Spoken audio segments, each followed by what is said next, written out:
Assalamualaikum warahmatullahi wabarakatuh. Bismillahirrahmanirrahim. Bapak Ibu Kepala Sekolah yang saya hormati, teman-teman guru, saya ingin menyampaikan informasi tentang pelaksanaan akreditasi tahun 2021. Pada tahun 2021, BAN SM, Badan Akreditasi Nasional Sekolah Garis Miring Madrasah, masih fokus untuk melakukan akreditasi pada sekolah dan madrasah yang berada di daerah 3T, yaitu daerah tertinggal, terdepan, terluar di Indonesia. Sebagian besar daerah 3T menjadi gerbang tapal batas Indonesia. Proses akreditasi juga akan dilakukan ke sekolah dan madrasah yang belum pernah divisitasi sama sekali oleh BAN SM. Pada tahun ini, akreditasi akan dilakukan terhadap kurang lebih 5.000 sekolah dan madrasah, juga SPK, Satuan Pendidikan Kerjasama. Seperti biasanya, akreditasi sekolah akan diimplementasikan kepada SD atau MI, SMP atau MTS, SMA atau MA, SMK atau MAK, dan sekolah luar biasa. Demikian juga untuk pendidikan formal lainnya. Badan Akreditasi Nasional Sekolah Garis Miring Madrasah atau BAN SM menetapkan tagline tahun ini adalah akreditasi bermutu untuk pendidikan bermutu. Ada 4 pilar yang menopangnya. Yang pertama, perangkat akreditasi. Yang kedua, asesor. Yang ketiga, manajemen. Yang keempat, hasil akreditasi maksudnya. Pilar yang pertama yaitu perangkat akreditasi terdiri dari instrumen akreditasi, petunjuk teknis, data dan info pendukung, serta scoring.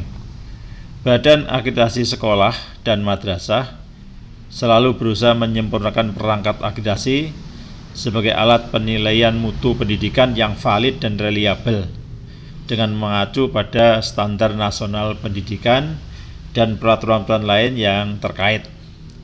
Perangkat yang bermutu terdiri dari 4 hal, yaitu instrumen, petunjuk teknis, data dan informasi pendukung, serta teknik pensekoran atau scoring biasanya istilahnya. Perangkat akreditasi disusun dengan bahasa yang mudah, sederhana, sehingga tidak menimbulkan salah pengertian, salah paham, beda pendapat antara sekolah dengan asesor. Perangkat akreditasi dapat diakses langsung melalui situs web BAN SM, Dinas Pendidikan, Kantor Kementerian Agama, dan media lain, sehingga dapat dipelajari dengan mudah dan segera. Pilar yang kedua adalah asesor. Asesor ini dipersyaratkan usia minimal 30, maksimum 58 tahun. Ijazah S1 yang relevan dengan tugasnya, punya pengalaman dan latar belakang pendidikan yang cukup, dan bisa bahkan mahir mengoperasikan komputer. Di samping itu, asesor juga harus memiliki kecakapan sosial dan kepribadian yang luhur. Asesor yang tidak memenuhi kode etik dapat diberhentikan. Rekrutmen asesor dilakukan secara terbuka melalui pengumuman di media massa atau pemberitahuan ke lembaga terkait, bukan diangkat secara langsung.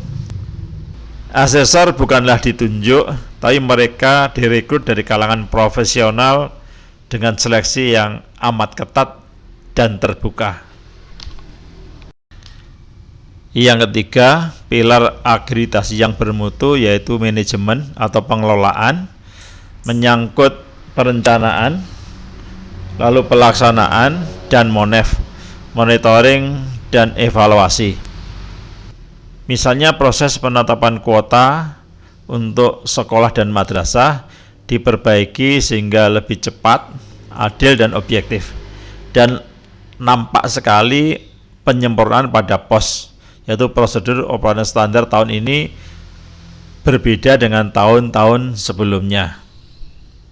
Pilar yang terakhir yaitu hasil yang bermutu. Ban SM mulai mengembangkan sistem database yang memuat hasil dan peringkat akreditasi. Hasil-hasil akreditasi terintegrasi dengan Dapodik, yaitu data pokok pendidikan, dan memuat data tentang keadaan sekolah, sehingga menjadi dasar dalam pembuatan kebijakan dan pengambilan keputusan. Di samping itu, Ban SM senantiasa memberikan data-data yang lengkap dan mutakhir, mudah diakses, dan bermanfaat, sehingga berbagai pihak dapat mengolah, dapat memanfaatkan hasil akreditasi untuk kepentingan studi, untuk kepentingan penelitian, untuk pemetaan mutu pendidikan, dan juga untuk perencanaan pembangunan di bidang pendidikan. 8 langkah akreditasi sekolah yang harus diketahui. Yang pertama, tentu mulai sosialisasi instrumen akreditasi satuan pendidikan sampai dengan penerbitan sertifikat akreditasi dan juga sampai dengan dikeluarkannya rekomendasi. Ada 8 langkah yang harus kita pahami bersama. 8 langkah akreditasi tersebut bisa dilihat pada flowchart atau alur kerja ini. Pertama, sosialisasi IASP, instrumen akreditasi satuan pendidikan dan pelaksanaan akreditasi. Berikutnya adalah des evaluasi sasaran akreditasi, yaitu proses penilaian kelayakan dan kepatutan yang mengacu pada standar dan ketentuan yang ditetapkan. Ini merupakan proses asesmen kecukupan atau asesmen kelayakan. Jika tidak layak, maka akan ada pemberitahuan kepada sekolah. Jika layak, maka Ban SM akan menugaskan asesor untuk mengadakan visitasi ke sekolah atau madrasah. Asesor mengadakan validasi dan verifikasi hasil visitasi, lalu penetapan hasil akreditasi, lalu pengumuman akreditasi. Apabila ada keberatan hasil akreditasi, maka ada 2 alternatif. Yang pertama, bisa dilakukan visitasi ulang atau tidak. Jika tidak ada keberatan hasil akreditasi, maka langsung penerbitan sertifikat dan penyampaian rekomendasi. Adapun 8 langkah tersebut adalah: langkah yang pertama, sosialisasi instrumen akreditasi satuan pendidikan atau yang kita kenal dengan istilah IASP dan pelaksanaan akreditasi. Lalu langkah yang kedua, asesmen kecukupan sasaran visitasi dan penugasan asesor. Langkah yang ketiga, visitasi ke sekolah atau madrasah. Langkah yang keempat, validasi proses dan hasil visitasi. Langkah yang kelima, verifikasi hasil validasi dan penyusunan rekomendasi. Langkah yang keenam, penetapan hasil dan rekomendasi akreditasi. Langkah yang ketujuh, pengumuman hasil akreditasi. Dan langkah yang terakhir, yang kedelapan, adalah penerbitan sertifikat akreditasi dan rekomendasi. Langkah pertama, sosialisasi IASP dan pelaksanaan akreditasi. Sosialisasi ini berlaku bagi Ban SM tingkat provinsi, Dinas Pendidikan Provinsi, Kantor Wilayah Kemenak, Dinas Pendidikan Kabupaten atau Kota, Kantor Kementerian Agama Kabupaten atau Kota, KPA atau Koordinator Pelaksanaan Akreditasi, sekolah atau madrasah, dan tentu yang terakhir bagi sekolah atau madrasah yang bersangkutan. Waktu dan tempat pelaksanaan kegiatan sosialisasi yang diselenggarakan oleh Ban SM Provinsi dilaksanakan 1 hari atau 2 hari secara daring, ya. Kedua, pengisian DIA dilakukan oleh sekolah atau madrasah melalui aplikasi Sispena dalam kurun waktu yang telah ditetapkan oleh Ban SM tingkat provinsi. Langkah yang kedua adalah kecukupan sasaran visitasi dan penugasan asesor. Penentukan kelayakan dilakukan melalui kegiatan asesmen kecukupan DIA. DIA ini adalah daftar isian akreditasi. Sekolah atau madrasah yang akan divisitasi adalah sekolah atau madrasah yang berdasarkan asesmen kecukupan DIA dinyatakan telah memenuhi persyaratan mutlak dan memiliki kelengkapan dokumen yang diperlukan. Selanjutnya nanti Ban SM Provinsi akan menetapkan dan menugaskan asesor untuk melakukan visitasi ke sekolah atau madrasah yang sudah memenuhi persyaratan mutlak tersebut. Akhirnya Ban SM menetapkan kelayakan sekolah / madrasah yang akan divisitasi dan menetapkan serta menerbitkan surat tugas asesor untuk melakukan visitasi ke sekolah atau madrasah.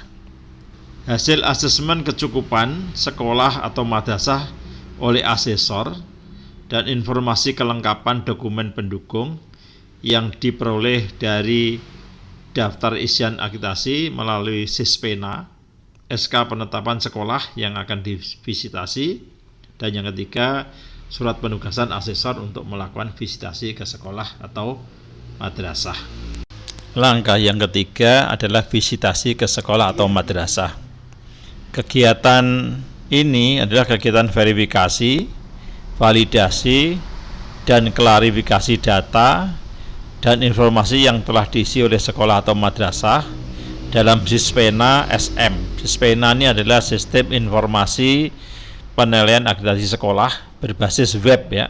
Jadi aplikasi Sispena ini bisa diakses di mana saja, kapan saja dengan syarat pengguna terhubung dengan internet. Melalui wawancara dan observasi terhadap kondisi objektif sekolah atau madrasah. Harapannya mendapatkan data dan informasi tentang kondisi objektif sekolah atau madrasah untuk menentukan status dan peringkat akreditasi. Tentu harapannya sekolah mengisi dengan jujur, bukan merekayasa bukti fisik. Kegiatan visitasi ini dilaksanakan selama 2 hari, minimal 5 jam untuk setiap harinya. Biasanya 1 hari di sekolah, yang 1 hari untuk mengerjakan administrasi. Langkah yang keempat adalah validasi proses dan hasil visitasi, yaitu memeriksa hasil visitasi sesuai dengan ketentuan yang berlaku dan kondisi sekolah atau madrasah. Laporan visitasi yang disampaikan oleh asesor perlu divalidasi apakah proses dan hasilnya betul-betul valid. Jadi untuk menjamin agar hasil dan prosesnya memang benar-benar sesuai dengan ketentuan. Apakah ada asesor nakal? Ya namanya manusia ya tetap ada lah. Kalau ingin tahu yang real ya tanyakan saja kepada sekolah.